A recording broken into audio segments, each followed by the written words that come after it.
Salut et bienvenue sur Stats and ML pour tous. Aujourd'hui, nous allons présenter des outils d'analyse statistique descriptive bivariée, à savoir la covariance et la corrélation. Qu'est-ce que la covariance? Qu'est-ce que la corrélation? Y a-t-il une différence entre covariance et corrélation? Quels sont les différents types de corrélation qui existent en statistique et qui sont les plus utilisés? Y a-t-il une différence entre corrélation et causalité? Par exemple, si on prend l'étude statistique très célèbre qui a été menée aux États-Unis et qui dit que le niveau de richesse est positivement corrélé au niveau d'éducation, avec un coefficient de corrélation autour de 0.4, je crois. Oui, autour de 0.4. Est-ce que cela veut dire qu'avoir un niveau d'éducation élevé, c'est avoir un niveau d'éducation élevé qui cause un niveau de richesse élevé? C'est à ce type de questions que tu seras capable de répondre avec clarté et précision à la fin de cette vidéo. Covariance, corrélation et causalité. Comme d'habitude, on dispose d'un échantillon de n individus sur lequel on a collecté les valeurs prises par deux variables aléatoires x et y. La covariance entre ces deux variables aléatoires x et y est définie comme la moyenne des produits des écarts à la moyenne des différentes valeurs prises par les variables x et y.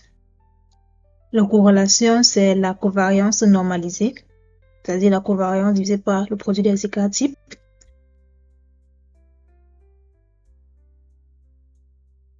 La covariance mesure en fait la direction de la relation linéaire entre deux variables aléatoires qui sont normalement distribuées. Donc, lorsqu'on parle de covariance entre deux variables aléatoires et qu'on va parler de direction, les variables aléatoires elles doivent être normalement distribuées.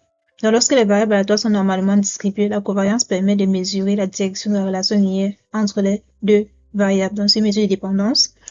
Et une covariance nulle signifie une absence de corrélation linéaire entre les deux variables, tandis qu'une covariance positive indique que les deux variables ont des sens de variation similaires.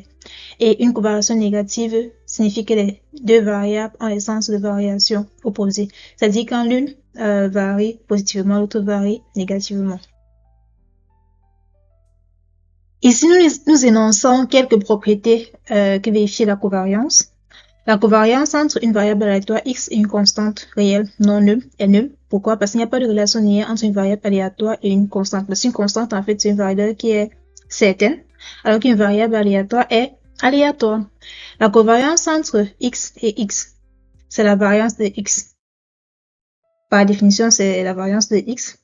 Et la variance de x, comme on l'a vu, c'est supérieur ou égal à 0. C'est-à-dire que la relation linéaire une relation linéaire positive entre une variable aléatoire et elle-même. C'est tout à fait normal, on s'attend bien à avoir ça. Et la covariance est une relation symétrique. C'est-à-dire si la covariance entre x et y c'est la même chose que la covarience entre y et x. La covariance entre ax et y est égale à a fois la covariance entre x et y. Donc si je multiplie une variable par une constante non nulle, alors la covariance de ax et y c'est a fois la covariance entre x et y. Et la covariance entre la somme de deux variables aléatoires et une autre variable aléatoire, c'est linéairement distribué. En fait, la covariance est une relation bilinéaire. Bilinéaire dans le sens où on peut linéarité à gauche et linéarité à droite. La covariance entre x et y, c'est l'espérance de x et y moins l'espérance de x fois l'espérance de y. La covariance de deux variables est liée à les attentes mathématiques entre les deux variables, l'espérance entre les deux variables. On va faire une vidéo pour mieux expliquer l'espérance, le concept d'espérance. La corrélation de Pearson, en fait, c'est la covariance normalisée, c'est-à-dire corps x, y, comme défini dans le slide 2. Donc, dans le sens où c'est la covariance normalisée, donc c'est la covariance de x, y divisée par l'écart type de x fois l'écart type de y.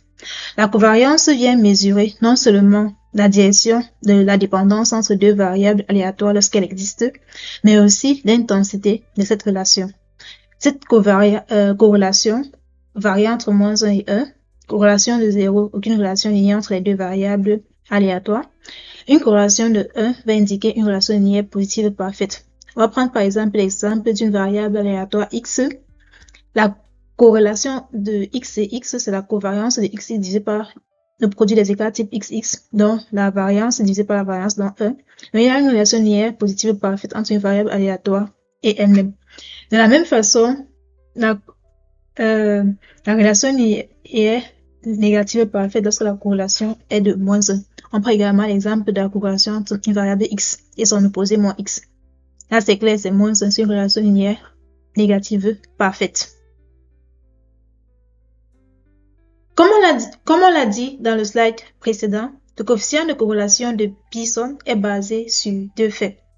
Les variables aléatoires utilisées sont des variables aléatoires distribuées normalement, donc ayant des distributions normales. Et aussi, on assume que le lien qui existe entre les deux variables doit être linéaire. C'est-à-dire, si on a deux variables qui ne sont pas normalement distribuées et qui ont une relation qui n'est pas forcément linéaire, ou bien il y a une relation log entre eux, ou bien une relation de racine carrée, ou bien d'une autre fonction, une relation entre les deux variables, le coefficient de corrélation de Pearson ne permet pas d'identifier cela de façon claire. C'est pour ça qu'on va utiliser d'autres mesures de corrélation. Ici, on va présenter le coefficient de corrélation de Spearman et le taux de Kendall. Le coefficient de corrélation de Spearman permet d'identifier et d'analyser les relations non linéaires aussi entre les variables aléatoires. Le coefficient de corrélation de Spearman, c'est la corrélation de Pearson des rangs des valeurs des différentes variables. Donc, au lieu de calculer directement le coefficient de corrélation de Pearson, pour calculer le coefficient de corrélation de Spearman, on va plutôt, pour chaque valeur, on va plutôt garder son rang. Donc, ce qu'on va considérer ce rang de la valeur. Par exemple, x1, quel est son rang dans la chaîne x1 jusqu'à xn? C'est le deuxième élément, on va mettre 2. Donc, on va plutôt calculer les rangs, le coefficient de corrélation de Pearson des différents rangs entre les deux variables aléatoires pour analyser la dépendance. Et l'interprétation est la même que le coefficient de corrélation de Pearson. Ce coefficient de corrélation varie entre moins 1 et 1, avec une corrélation parfaite positive à 1, corrélation parfaite négative à moins 1 et absence complète de corrélation à 0. Donc, coefficient de corrélation de Spearman et coefficient de corrélation de Pearson, c'est pour analyser la dépendance et l'intensité de dépendance entre deux variables aléatoires. Et le coefficient de corrélation de Pearson, c'est lorsqu'on a des variables qui sont normalement distribuées et le lien est linéaire. Alors que Spearman, il n'y a pas d'hypothèse sur la loi et il n'y a pas, la relation entre les deux n'est pas forcément linéaire. Une autre mesure de corrélation vient une mesure de dépendance qui n'a pas d'hypothèse sur les lois des variables aléatoires et qui ne demande pas forcément un lien linéaire est le taux de Kendall. Le taux de Kendall, lui, il est basé sur ce qu'on appelle les paires concordantes et discordantes. On a toujours notre échantillon et on a collecté les valeurs x1, y1 jusqu'à xn, yn. Les paires xi, yi, xj, yj sont dites concordantes lorsque les rangs des deux observations sont dans le même ordre. Autrement dit, si xi est supérieur à xj et yi supérieur à yj, ou bien si xi est inférieur à xj et yi est inférieur à yj. Les paires seront dites discordants lorsque les rangs entre les deux observations ne sont pas du même ordre, c'est-à-dire on a xi supérieur à xj et yi inférieur à yj, ou bien xi inférieur à xj et yi supérieur à yj. On a aussi le cas où les paires ne sont ni concordantes ni discordantes, donc où elles sont plutôt égales. Et la formule du taux de Kendall, en fait, c'est le rapport, ou bien c'est le quotient de la division du nombre de paires concordantes moins le nombre de paires discordantes divisé par le nombre de paires totales. Et le taux de Kendall est préféré par rapport au coefficient de corrélation de Spearman lorsqu'on a peu d'observations. Donc, le taux de Kendall aussi, c'est un coefficient de corrélation d'ordre, basé aussi sur les rangs, parce que on voit il y a concordance et discordance, c'est basé sur quelque chose, une relation d'ordre. Et il n'y a pas d'hypothèse sur les lois des variables aléatoires. Et l'intensité, et aussi pour ajouter, le taux de Kendall aussi varie entre moins et 1, tout comme les autres taux, les taux de corrélation. Donc, tout comme les autres corrélations de Pearson et corrélation de Spearman. Un taux de Kendall à 1 Par exemple, un taux de Kendall ici à 1 signifie quoi? Signifie que le nombre de paires discordantes est nul. C'est-à-dire que les deux variables varient de la même façon.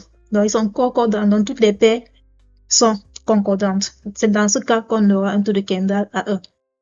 C'est là, c'est un peu plus facile à interpréter, vous voyez. Alors que un taux de Kendall à 0 veut dire qu'on a autant de paires concordantes que de paires discordantes. Donc, il n'y a pas un lien visible entre les deux variables aléatoires, ne varient pas de la même façon du tout. C'est là qu'on aura un taux de Kendall à 0. Et un taux de Kendall à moins 1, ça veut dire que toutes les paires d'observation sont discordantes. Donc, ils varient toujours en sens opposé. Je crois que c'est un peu plus clair, non? Donc, pour résumer, le taux de Kendall, comment ça s'interprète? C'est le nombre de paires concordantes moins le nombre de paires discordantes divisé par le nombre total de paires. Un taux de Kendall à 1 signifie que le nombre de paires discordantes est nul. C'est-à-dire que toutes les paires sont concordantes. Donc, toutes les variables aléatoires varient de la même manière. Un taux de Kendall à 0 signifie que le nombre de paires concordantes est égal au nombre de paires discordantes. C'est-à-dire,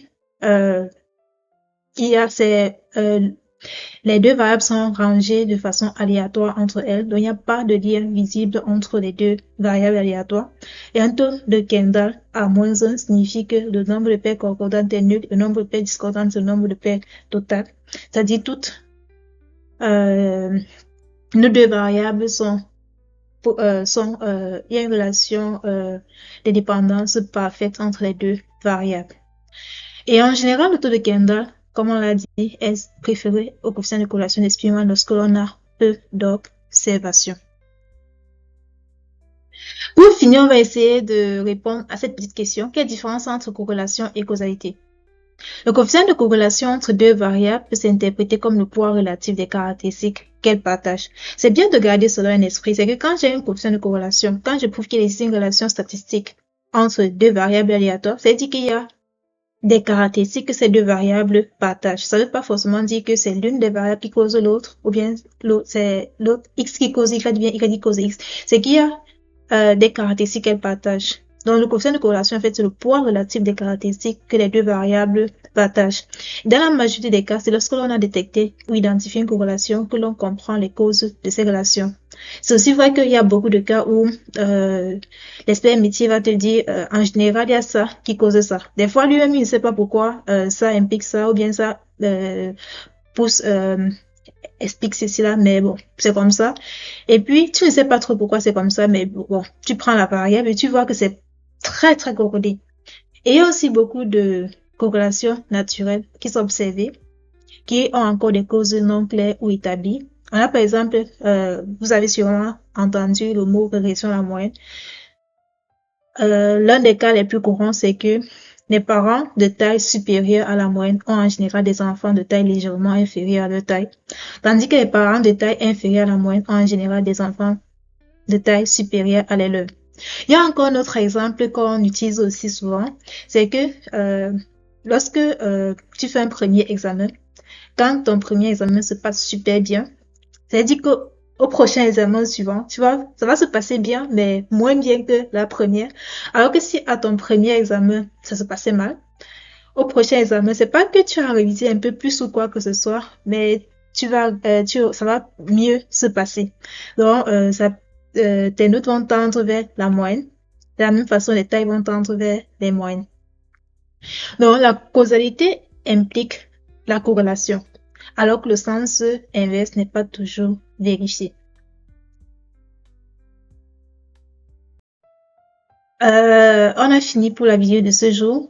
Pour résumer, les questions qu'on devait savoir, c'était quelle différence y a-t-il entre covariance et corrélation? C'est qu'en général, la corrélation, c'est la covariance normalisée. Et la covariance, c'est à mesurer la direction de la relation entre deux variables. Et la covariance qu'on interprète, c'est le signe par la valeur en elle-même, ça n'a pas beaucoup de sens. Et une covariance négative indique une dépendance négative linéaire, tandis qu'une covariance nulle indique une absence de dépendance entre les deux variables. Une covariance positive indique une dépendance négative entre les deux variables. En termes de corrélation, la première corrélation qu'on va utiliser, c'est la corrélation de Pearson, lorsque l'on sait que nos variables aléatoires sont normalement distribuées et que le lien qui existe entre les deux variables sont linéaires. Donc, avant d'utiliser le coefficient de corrélation pour analyser mes deux variables, il faut vérifier, faire un test de normalité pour s'assurer que les deux variables sont normalement distribuées.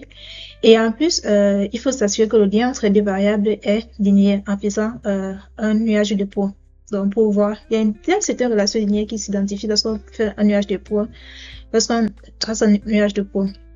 Et aussi, pour pallier à ce problème d'hypothèse qu'il faut vérifier avant de calculer le coefficient de corrélation de Pearson, c'est-à-dire normalité des variables aléatoires et existence d'une relation linéaire entre les deux variables, on va utiliser d'autres types de corrélation.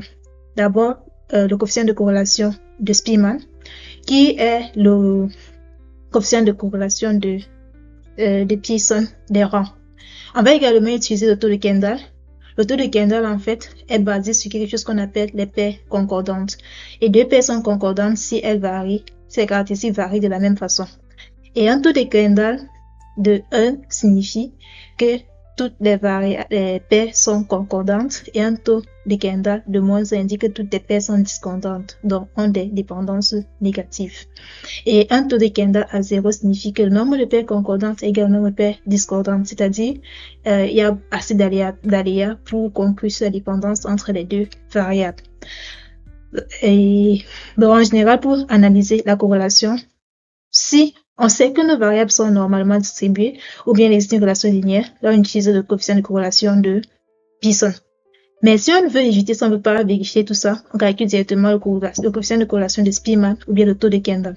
Et puis, si on a très peu de données, on va préférer le taux de Kendall. Et lorsqu'on a un coefficient de corrélation, cela ne veut pas dire qu'il y a une variable qui cause l'autre ou quoi que ce soit, mais juste qu'il y a un lien entre ces deux variables. Et ce coefficient de corrélation vient donc mesurer l'intensité du poids des caractéristiques que ces deux variables partagent. Ça veut juste dire que ces deux variables partagent certaines caractéristiques. Donc c'est un peu ça. Et puis, si tu sais que deux variables partagent certaines caractéristiques, alors c'est facile. Le coefficient il y aura une corrélation non nulle entre ces deux variables. Merci.